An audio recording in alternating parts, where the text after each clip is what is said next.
Right, so Hebden's economy, I can't remember exactly where we were. I guess how it's changed. Oh, that's right. You know, I've been here 20 years now. I had my 20 years in Hebden anniversary a couple of weekends ago. Right. And it's changed a lot. It really has. Yeah. Like you say, the shops kind of reflect the biggest change. Yeah. That we're all shops for incomers on a day trip now. Whereas, like you say, you have to go to Todd if you want to get some practical stuff. Well, it was part of the plan, really, was to turn Hebden into a tourist town by the local authorities, because they thought that was a way to kind of revitalise it, and it's worked terribly well. But in the meantime, it's lost something. Very much so. Which is kind of, it's a funny thing that's happened, really, and you don't know how to take it, because, for example, you have a daughter who's, I'm not sure how old she is. She's 9. 9. Mm. Well, in 10 years' time, when she's 18, will she want to leave this place and travel, you know, like you did, or would she realise that it's such a really good place to actually live? Would she want to try and stay? It's difficult to know.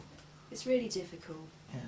And, you know, I hope she'll go and travel and see the world and experience other places. Yeah. Because, you know, there's not a lot of diversity in Hebden. That's true. We're a very white community. My daughter's mixed race. She needs to go and be where there's a more diverse community at some point in her life. Yeah. And I hope she does that. Yeah. And I miss that in Hebden as well. You know, because of the rural nature of it, it means we're a predominantly white community. We don't have what cities have. Yeah. Everybody jokes you can't buy fresh coriander lest it's market day. Whereas if you lived in a city, you'd get it at your corner shop. And that's very true. Yeah. And, you know, if I could change one thing about Hebden, I would want it to be more diverse. But of course that would change it completely. Then it wouldn't be what it is at the moment. That doesn't mean it'd be bad, though. No, not at all. It just means it'd be different. Yeah, and change always happens, and some of us like the changes and some of us don't. Yeah. Depending on how they impact on us. So could you see yourself moving away then? I probably will. Yeah. I think it's somewhere that I'll come back to, though. I tried to leave and I came back again. It's like a magnet. There's such a great community here. Yeah. Particularly if you are a creative person. Right. And, you know, I feel quite normal in Hebden. Right. But out there in mainstream culture, I'm not normal. Do you actually feel that then? Yeah, yeah. And I call Hebden the green bubble. Right. Because we live in this little green bubble where a lot of us have similar political viewpoints, similar ideals about community and how we want to live, about the environment.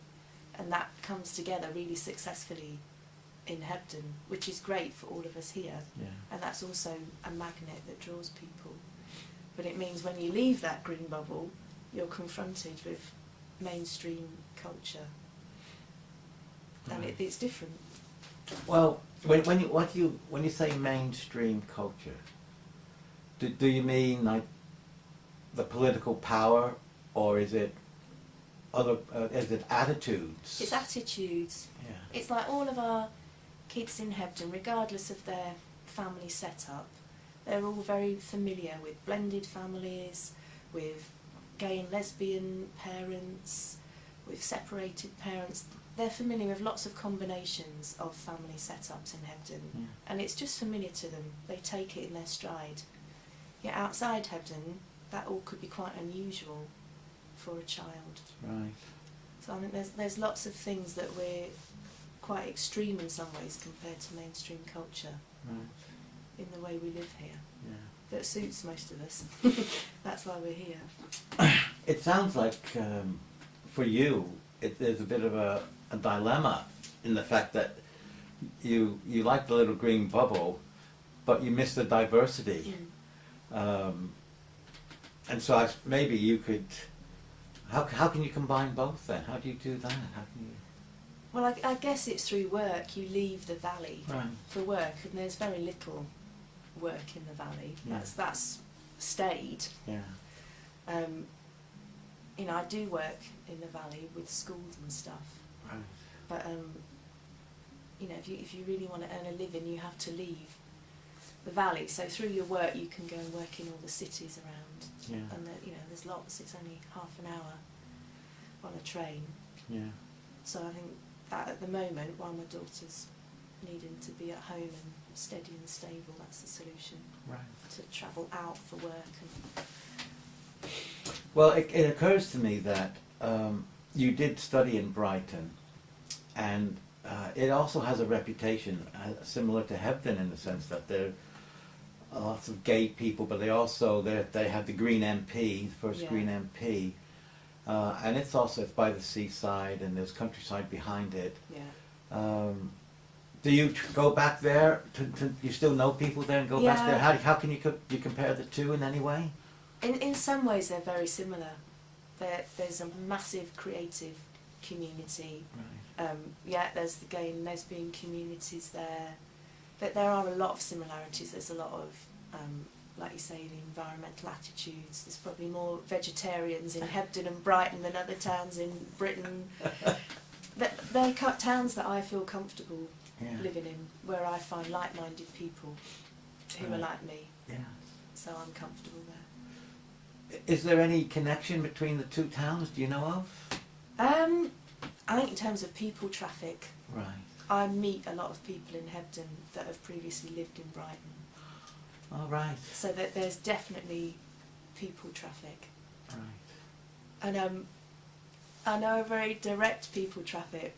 When I was living in Brighton and I wanted to come and move to Hebden, I hitched up from Brighton with a gay friend to come and suss out Hebden.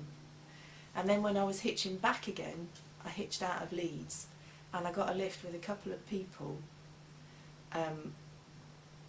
who I didn't know. Yeah. They were just strangers, and we got chatting, and they were going to London for the weekend. And I was saying, oh, I live in Brighton. And they said, oh, what's Brighton like? So I told them all about Brighton. They ended up moving to Brighton because of that conversation.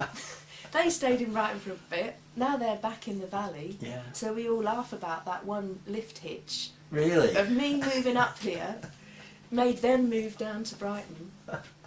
And then there was other friends in Brighton. I'd been living in Hebden 6 months. I'd been starting to take my photographs. I went back to visit friends and I took some photos with me.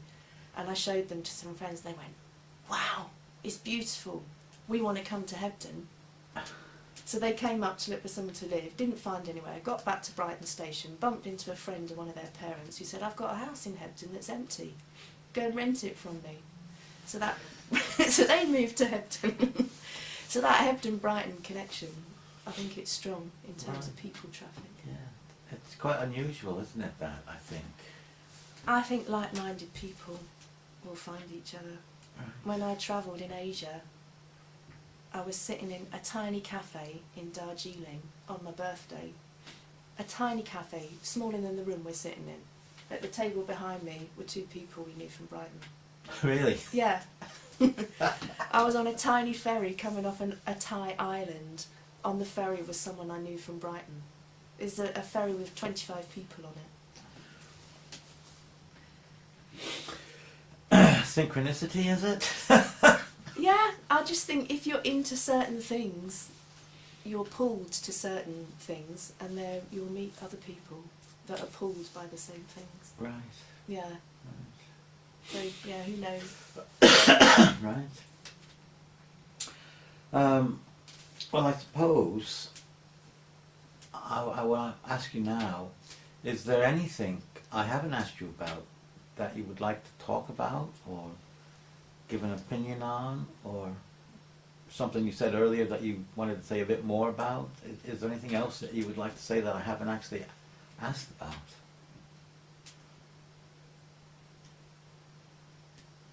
I'm sure when I leave here I'll think of 100 things. Right now I can't think of any of them. Right. No, I can't think of anything. Okay. Well, I'll just ask this little flippant question. When your daughter gets older and goes off on her travels or to university or her own life, whatever it might be, and you become one of these these women who has time to do your artwork again. What do you think that might be? Are you kind of planning now towards stuff you could do then, or you're going to let it happen when it happens? I think there'll be lots of ideas that have accumulated, and they'll be pulling the threads together of all the work that I've made. Women, a lot of my work has been feminist. Right. I've not talked about that at all. My work's always been about nature, the environment. I think, you know, like my work of earning a living as a community artist is about been pulling in all my life experiences, gaining new skills, bringing them together. I feel that the artwork will reflect that. Right. So what it will look like, I'm not sure yet. I know I'll have to do a bit more travelling before I settle down. Where would you like to travel? I'll go back to Africa. Oh, really? Yeah. Botswana again, or other places? I'd go back to Botswana to see friends there. I love West Africa. The art is so strong there. The dance, the music traditions. There are thriving art scenes there as well. There's a huge flux and change going on in that part of the world. Yeah. Do you actually keep up with what's happening? Not as much as I'd like to. Yeah. I have been back to Gambia in the last couple of years, just on a tourist holiday, and kind of experienced how different it was to when I went there 18 years previously. Yeah. What was the change then? Just basic things like more tarred roads, Right. more street lighting, basic amenities like that, but also obviously technology. Yeah. You know, most people are carrying a mobile phone, Yeah. no matter what income bracket they're from. People have found access to technologies that weren't there. Do you think you would think that this is a Western influence then? Is that true? And if it is it a good thing, or is there good and bad about it? How would you judge that? Yeah, there's good and bad with everything, Yeah. isn't it? You know, obviously it's good that the developments in healthcare and education are coming about, but obviously with that industrialisation happens everything that's happened to Britain is community breaks down, Yeah. and that is happening very obviously. Right. You know. So you might have to go back to look at the communities that still exist. You know, people will always create community, Yeah. and community is in a constant state of flux and change. Yeah. So it's, you know, how is that community in that moment?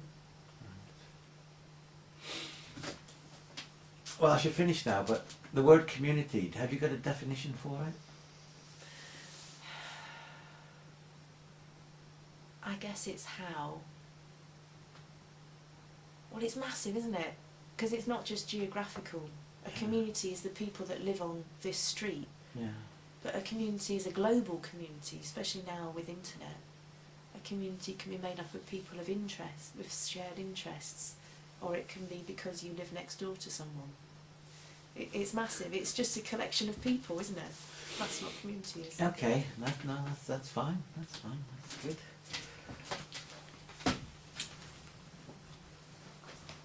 I think we'll call it a day there. Is that okay? Yeah. Well, thank you very much for letting me talk to you, and we'll stop.